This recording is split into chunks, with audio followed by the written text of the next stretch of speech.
కేసురా? అవును, చిన్న వయసులో ముగ్గుడిపోతే ఎలా అడ్జస్ట్ అవుతుందిరా? సెక్స్ కనెక్షన్స్ ఉంటాయరా? బయటపడలేదు. మొన్న చిన్న చిటికేశాను, చెప్పుతూ కొట్టింది. అలా యాక్ట్ చేస్తే గానీ కవర్ చేసుకోలేదు. పైగా మేము కథల పుస్తకాలైనా లోపాయికారిగా పెద్ద పెద్ద హ్యాండ్స్ లో ఉందిరా.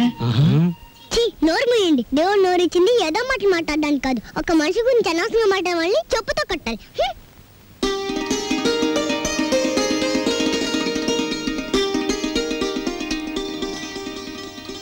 అన్నయ్య అన్నయ్య, సైకిల్ కూడా లేదే. చూసావా, చెప్పుకుంటూ వెళ్ళిపోయాడు. రాంబాబు, నాకు దోశ. 2 ఇడ్లీ పడా రాంబాబు. ప్లేట్ పూరి రాంబాబు. పెసరట్టు ఇడ్లీ రాంబాబు. రాంబాబు, నాకు ఐస్ క్రీమ్. రాంబాబు, ఓ ప్లేట్ ఉప్మా. రాంబాబు, నాకు స్ట్రాంగ్ కాఫీ. ఎంత రాంబాబు అయితే మాత్రం అతనికున్న 2 చేతులతో మీరు చెప్పినవన్నీ ఒకేసారి ఎలా తీసుకొస్తాడయ్యా? తెచ్చాను సార్.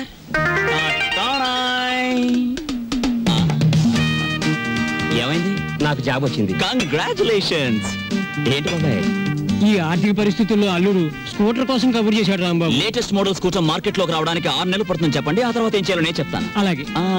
ఏం రెడ్డి గారు, ఆవిడికి నా మీద అనుమానం ఎక్కువైపోతుంది రాంబాబు. మరి నిజమే కదా? ఆ క్లబ్ డాన్స్ వదిలేసి తప్పైపోయింది క్షమించని మీ ఆవిడ కాళ్ళు పట్టుకోండి, అనుమానాన్ని తీరిపోతాయి. అలాగే తినండి. ఏయ్ వాటర్. ఓకే. Hello sir. ఏంది అయ్యా రాంబాబు, జాదుగరి ఈ హోటల్లో ఉన్నదో నీ చేతుల్లో ఉన్నదో తెలియదు గాని ఈడికెళ్ళి పార్సిల్ తీసుకొస్తేనే ఈ స్కూల్కి పోతామని నా 3 ఫ్యామిలీస్ పోరగాళ్ళు అర్థాలు చేస్తుండ్రు. కానిస్టేబుల్ పంపించవా అంటే దీని తల్లి వాళ్లే సగం తిని బారి నూపుతారు. అందుకని నేనే వచ్చిన. కట్టు. ఒక చిన్న సజెషన్, మీరు మీ ఉద్యోగమైనా మానేయండి, లేదా 2 ఫ్యామిలీస్ అయినా కట్ చేయండి. అరే ఆంజనేయులు, రాంబాబు సంటూ మనిషి దొరికేది చాలా కష్టమయ్యా. ఏకదమ్ గోల్డ్. వాడిని జర మంచిగా చూసుకున్నాం అనుకో, వచ్చే ఏడాది కల్లా లాడ్జింగ్ కూడా పెట్టొచ్చు. చూడండి ఎస్ఐ గారు, మనం ఎవ్వరి మీద ఆధారపడాల్సిన పని లేదు. నాది మూలా నక్షత్రం 4వ పాదం. నేను మట్టి ముట్టుకుంటే బంగారం అవుతుంది, బంగారం ముట్టుకుంటే మట్టి అవుద్దా? అరే దమాక్ ఖరాబ్ అయింది అబ్బాయి. కండ్లబడని గ్రహాల మీద కాదు అవి భరోసా పెట్టాల్సింది, తాకత్తున్న మనుషుల మీద. వాళ్ళని అలగ్ చేసుకోకూడదన్న దమాక్ నీకుండాలి. సరేది, దీని తల్లి బిల్ ఎంత అయింది? 18 రూపాయలు. 18 రూపాయలేనా? మిగతా 82 రూపాయలు. 100 రూపాయలు నోట్ ఇస్తా. మహాప్రసాదం. ఇస్తానన్న మాట చాలా కాలం అయింది. వస్తా. ఆ నోట్ ఇవ్వలేదు. అరే 1వ తారీఖు నాడు జీతం తీసుకోగానే తీసుకోబోయి. నేను ఎవరిని? ఎస్ఐ దస్తగిరి గారు. నికాసైన నైజాం మనిషిని. నేను అడిగిపోతా.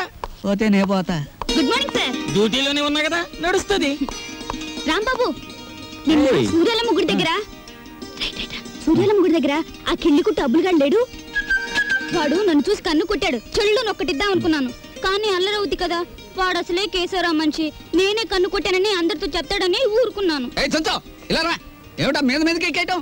మా సర్వర్ తో నువ్వు ఇలా ప్రవర్తించడం చూస్తే మా హోటల్ కి ఎంత చెడ్డ పేరు వస్తుందో తెలుసా? రాంబాబు నాడని వస్తున్నాం గానీ అసలు నీ మొహం చూస్తేనే అందరికి చెడ్డ పేరు వస్తుంది. నీ మొహానికి ఫోన్ ఒకటి. వస్తా రాంబాబు. సార్, ఏమిటి? మీరు నెల జీతం అడ్వాన్స్ గా ఇస్తే మా చెల్లెలు స్కూల్ ఫీజు ఏమిటి? అందరూ మంచివాడు గొప్పవాడు అనేసరికి నన్ను అడ్వాన్స్ అడిగే ధైర్యం వచ్చేసింది అనుకో. నేనివ్వను.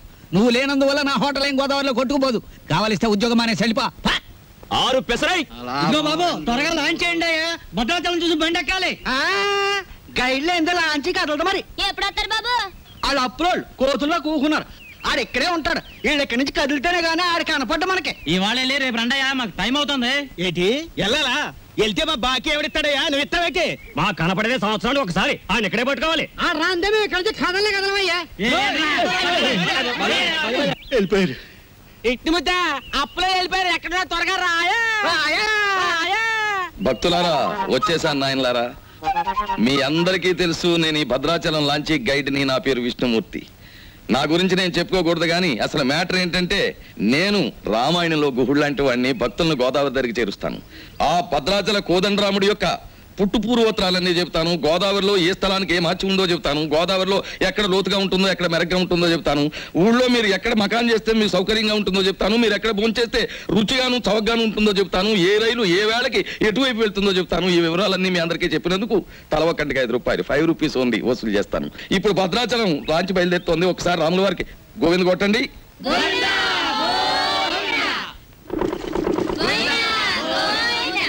అసలు మ్యాటర్కి వస్తాను.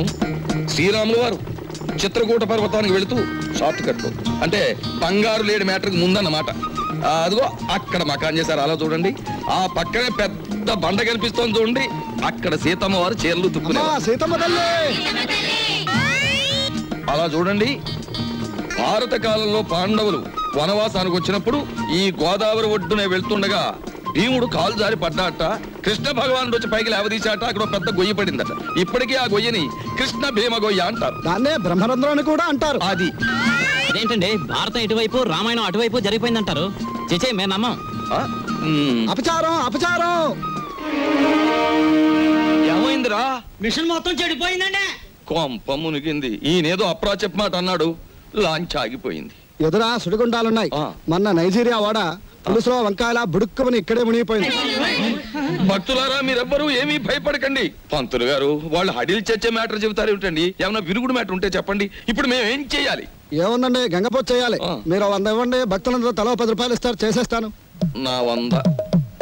ఓం గంగే జవనే జైవ గోదావరి సరస్వతే నర్మదా సింధు కావేరే జలేస్మిన్ సన్నిధిం కురు కావేరే తుంగభద్రా చ కృష్ణవేణి చ గౌతమి భాగీరథే మహానద్యా పంచగంగా ప్రకీర్తితా. ఓం శాంతి శాంతి శాంతి. యంత్రే ప్రారంభే శుభే. మోటార్ ఎదులు.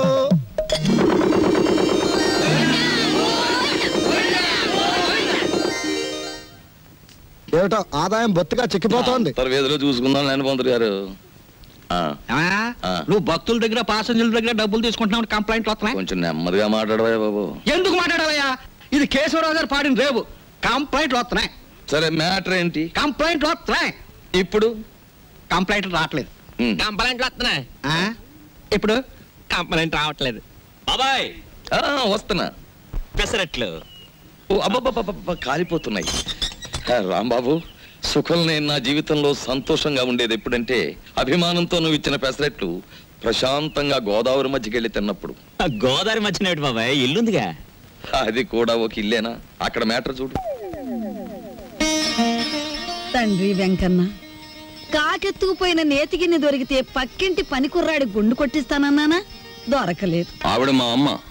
రోగానికి మొక్కులు, ఐశ్వర్యానికి ముడుపులు, పూజలు, నోములు మా అమ్మ కనిపెట్టిన ఖరీదైన ఫార్ములా. అబ్బో, వడ్డాణం కొంత పెద్దదే వచ్చింది. ఆవిడ నా శ్రీమతి. పేరు శీలవతి. బాగా డబ్బున్న వాళ్లకు ఉండవలసిన అన్ని కోరికలు ఉన్న మనిషి. తన మొగుడు లాంచీ రేవులో చాలీ చాలని జీతంతో చిన్న ఉద్యోగాన్ని, అది కూడా టెంపరీ అనే సంగతి మర్చిపోతుంటుంది. ఇక్కడ బ్రాకి లంగాకి మ్యాచింగ్ కుదరట్లేదు. అస్సలు కుదరట్లేదు తెలుసా? అమ్మో, మా కాలంలో చీరకి జాకెట్కే మ్యాచింగ్ చూసుకునేవాళ్ళం. మీ కూతుని చూసారా? ఓసి నీ సిగ్గు బొగ్గులవ్వ. లంగాకి బాడీకి మ్యాచింగ్ ఏమిటే? రేపు పెళ్ళయ్యాక మ్యాచింగ్ కుదరలేదని మొగుణ్ణి కూడా వదిలేస్తావా? సర్లే, హారతి తీసుకో, ద్వాదశ గడియలు వచ్చేస్తున్నాయి. మా చెల్లాయి విదేశీ ఫ్యాషన్స్, సినిమాలు, వారపత్రికలు అంటే చెవి కోసుకుంటుంది. కానీ వర్షం వస్తే మా నట్టిల్లు కురుస్తుంది అని ఎప్పుడూ గుర్తుకు తెచ్చుకోదు. హారతి తీసుకో. అమ్మమ్మా, ఆ అరుపులేమిట్రా? నీ అమ్మకడుపు మాడా, నీ గొంతు నొక్క. నొక్కుతావమ్మమ్మా, నొక్కుతావు. తరతరాలుగా యుగ యుగాలుగా మీలాంటి మూఢ భక్తులు నాలాంటి హేతువాదుల గొంతు నొక్కుతూనే ఉన్నారు. మతం మత్తుమంది అన్నారు. రోడ్డు మీద ఉండే మైలురాళ్లు, వంటింట్లో ఉండే రుబ్బురాళ్లు కూడా మీలాంటి అజ్ఞానుల వల్ల దేవుళ్ళైపోయాయి. మా మేనల్లుడు మా ఇంట్లోనే ఉంటాడు. ఎప్పుడూ ఏదో అరుస్తూ ఉంటాడు. దాన్నే విప్లవం అనుకోమంటాడు. ఈ గెద్ద రెక్కల కింద దాని చెప్పు చేతలలో నడుస్తూ అణిగిమణిగి ఉంటుంది ఈ పరగణ. దీన్ని ఎదిరిస్తే అది వాళ్ళ అంతం. దానికి దాసోహం అంటేనే జీవితం. రాంబాబు ఉద్యోగం దొరక్క సర్వరైన, విష్ణుమూర్తి గతిలేక గైడ్ అయిన కారణం ఈ గెద్దే. ఈ గెద్ద పేరే దుగ్గిరాల కేశవరావు. కలెక్టర్ గారు, మీరిద్దరూ ఈ 2 జిల్లాలకి సంబంధించిన అధికారులు. అంతేకాదు, ఎంతో కాలంగా ఇక్కడి నుంచి ట్రాన్స్ఫర్ కాకుండా ఉన్న అధికారులు కూడా మీరే. అది ఎందుకో మీకు తెలుసు, నాకు తెలుసు. ఏమంటారు? అదేంటి సార్, మిమ్మల్ని కాదంటే గవర్నమెంటే పడిపోతుంది. ముఖ్యంగా ఇప్పుడు మిమ్మల్ని పిలిపించిన కారణం ఏమిటంటే, గవర్నమెంట్ రైతులకు ఇవ్వబోయే రుణాలు మా సెక్రటరీ ఒక లిస్ట్ ఇస్తాడు. దాని ప్రకారం పంచిపెట్టండి. ఇవి ముఖ్యంగా పేద రైతులకి ఇవ్వాలని గవర్నమెంట్ ఇస్తున్నది కదా, ఇబ్బంది అవుతుందేమో సార్. మాకే నీతులు చెప్తున్నారా? దేశం మారిపోయిందన్నమాట. కానీ ఈ కేశవరావు మారలేడు, మారడు. గుర్తుంచుకోండి. అలాగే సార్, మీరు చెప్పినట్టు చేస్తాం. ఏదో డ్యూటీ ప్రకారం అన్నాం అంతే సార్.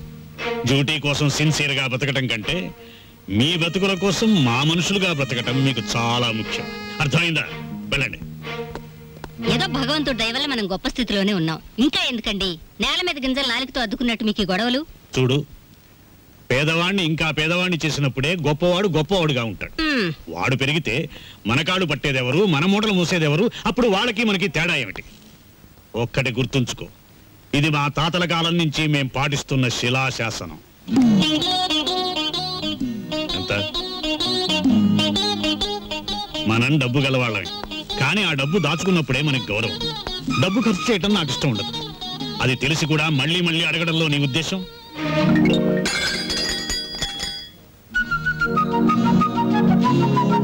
అలాగా నీ మొండితనం నా దగ్గర పనికిరాదు. డబ్బు ఖర్చు పెట్టడం నీకు సరదా కావచ్చు, కానీ దాని విలువ నాకు తెలుసు. నీకు పైసా కూడా ఇవ్వను. ఇదివరకు అనేక సార్లు చెప్పాను, ఇప్పుడు ఆఖరిసారిగా చెప్తున్నాను. నా కర్మకాలి మీ బిడ్డగా పుట్టాను. మామూలు మనిషిగా పుట్టుంటే నాకు ఈ ఖర్చులతో అవసరం లేదుగా. I want money. నువ్వు అరిచి గీ పెట్టినా సరే నా నిర్ణయం మారదు. ఎలా ఇవ్వరో చూస్తాను. ఇచ్చేదాకా అన్నం నీళ్లు మానేసి ఇక్కడ మార్చేస్తాను. మీ తండ్రి కూతురు ఇద్దరి మధ్య చచ్చిపోతున్నానే బాబు. ఆయన లాంటి మొగుడు నీలాంటి కూతురు దొరుకుతుందనే కాబోలు మా పుట్టింటి వాళ్ళు పోతూ పోతూ నాకు కొంచెం డబ్బిచ్చిపోయారు. నేనిస్తానుగా.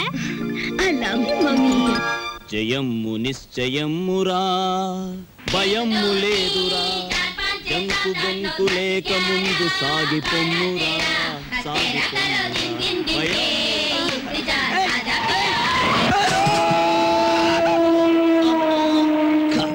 పొద్దున్నే ఎవరి మొహం చూశానయ్యో. ఏయ్, నువ్వు మనిషివా దున్నపోతువా? రోడ్డు మీద సైకిల్ నడపడం ఇలాగేనా? బోలా గీలా కళ్ళు మూసుకుని కారుతో గుద్దేసి నన్నే దబాయిస్తావేంటి? అదృష్టవంతుడివి, బ్రతికావు. అసలు ఇలాంటి డొక్కు సైకిల్ తొక్కుతున్నందుకు నిన్ను బొక్కలు తోయించొచ్చు తెలుసా? ఇదిగో మాటలు జాగ్రత్తగా రాని. నాది డొక్కు సైకిలా, మొన్ననే ఓవరాలింగ్ చేయించా. 1940 మోడల్. ఇప్పుడు ఇండియాలో దొరకదు. పోనీలే వేలక, అతనితో మనకెందుకు? ఏయ్ ఆగు. ఊరికే పోనిస్తానా? నా సైకిల్ బెండ్ అయిపోయింది, బట్టలని పాడైపోయాయి. చూడు మోచే ఎంత కొట్టుకుపోయింది. ఏడోకు. ఇదిగో 500. పాతిక 50. 100 చాలు. ఇవిగో. ఏయ్, మళ్ళీ మాట్లాడితే వేగించు కొడుతుంది. తీస్తా. కొండ ముచ్చులు. ఏయ్, అలాకెవరనుకుంటున్నావు? ఎక్స్ మినిస్టర్ రావు బహదూర్ దుగ్గిరాల కేశవరావు గారి కూతురు. దుగ్గిరాల కేశవరావు, బొంగరాల అప్పారావు. ఎవరి కూతురైతే ఏంటి? కళ్ళు మూసుకుని గుద్దాడువేనా? ఈసారి దొరకని చెప్తాను. ఏనైనా అప్పుడే ఇంటికి వచ్చేసావంటే అవుటిలోనే ఉండలేకపోయావా? చెల్లెమ్మకు కోపం వచ్చినట్టుంది. రాదు మరి. ఇవాళ ఏకాదశి వచ్చి తలంటుతానని చెప్పానా? ఈలోగా వెళ్ళిపోతావా? ఓహో, అదా సంగతి. నీతో చెప్పకుండా వెళ్ళానా?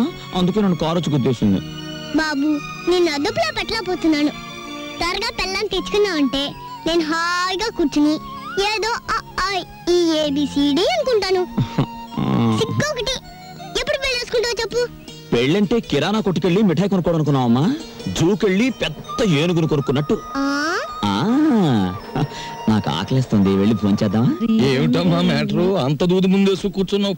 వచ్చే శుక్రవారం రోజు మన ఇంట్లో లక్షొత్తుల్లో ఉందిగా. అన్నయ్య, ఏమిటి మ్యాటర్? ఏమిటిది? జాస్మిన్ స్ప్రే రేటు 1000 రూపాయలు. Made in England. ఇప్పుడు ఇవ్వకలేదు, వచ్చిన తీర్చుకోవచ్చు. ఏమిటి మ్యాటర్? బంగారం రేటు పావలా పడిపోయింది. పావలా కాకపోతే ₹10 పడిపోయి మనకేమిటి నష్టం? మన బంగారు వ్యాపారం. నా వడ్డాడానికి 1/2 కేజీ చాలట. ½ కేజీ ఏమిటి? పూర్తి కేజీయే చేయించు. గర్భవతివి కదా, మొక్కరాడు పుడితే మువ్వలు మొలతాడు, మురుగులు చేయించవచ్చు. ఆడపిల్ల అయితే అన్ని ఆభరణాలు చేయించవచ్చు. చాలండి వెటకారం. కారింగదిలో చేయిస్తానన్నారని అడిగాం. ఏమిట్రా నీ మ్యాటరు?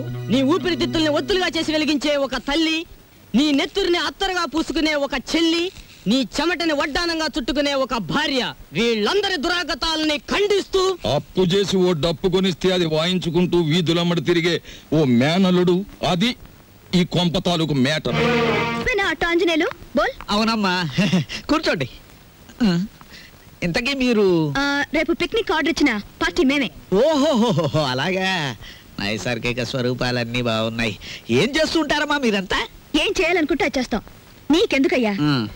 ముఖ్యంగా చెప్పేది ఏమిటంటే, మాకు రేపు పంట కూడా కావాలి. పంట మీద సర్వ్ చేయడానికి సర్వర్ కావాలి. బోల్. అలాగే రాంబాబు.